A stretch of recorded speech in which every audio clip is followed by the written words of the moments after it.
Hello বন্ধুরা, সব কাজের মধ্যে অনেকটা লেট হয়ে গেল তোমাদের সাথে মিনি ব্লগটা শেয়ার করতে।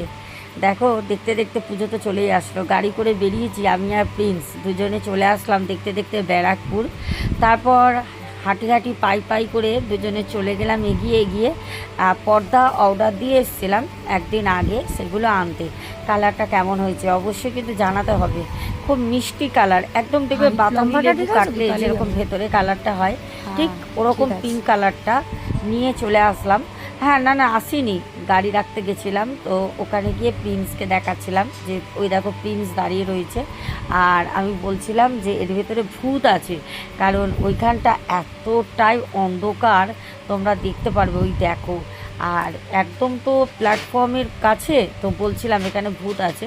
তারপর আমি আবার আগে আগে যাচ্ছিলাম, ওকে বলছিলাম একটু ভিডিও করে দে। তো আমরা দুজন এরকম করে যাচ্ছিলাম। তারপর গেলাম খাওয়া দাওয়া করতে, একটুখানি খাবো।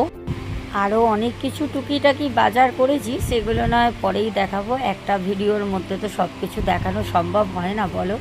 আর হঠাৎ করে দেখলাম রোদ উঠেছে, প্রচণ্ড রোদ। আর এদিকে দেখলাম আমাদের দাদা বৌদির যে রেস্টুরেন্টে এত লম্বা লাইন, প্রচুর ভিড় প্রচুর ভিড়। তারপর যাই হোক, আমরা চলে গেছিলাম লাক্সে, আমরা যেখানে রেগুলার খেতে যাই। খাবারটা খুব ইয়ামি ছিল। ওখানে গেলাম, গিয়ে আমরা খুব ভালোভাবে প্রত্যেক দিনের মতো কিন্তু ভাত খাইনি, এবারে খেয়েছিলাম মোমো আর পাস্তা।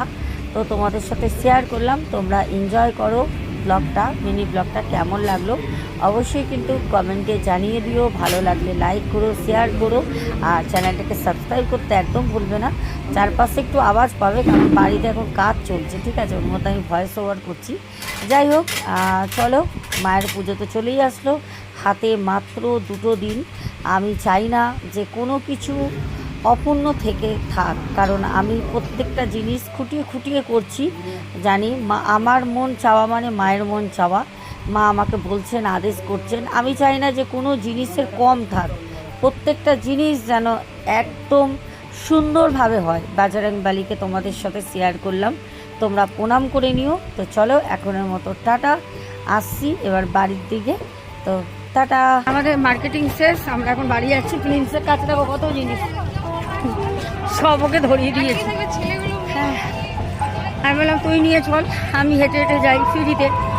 আর আজকেও সব নেবে, কারণ আজকে তো গাড়ি এনেছি না, সেদিন গাড়ি আনিনি বলেও নিচ্ছিল না। চলো, আমাদের তো গাড়ি ওপরে আছে, নিয়ে চলে এবারে ট্রেনে যাচ্ছি।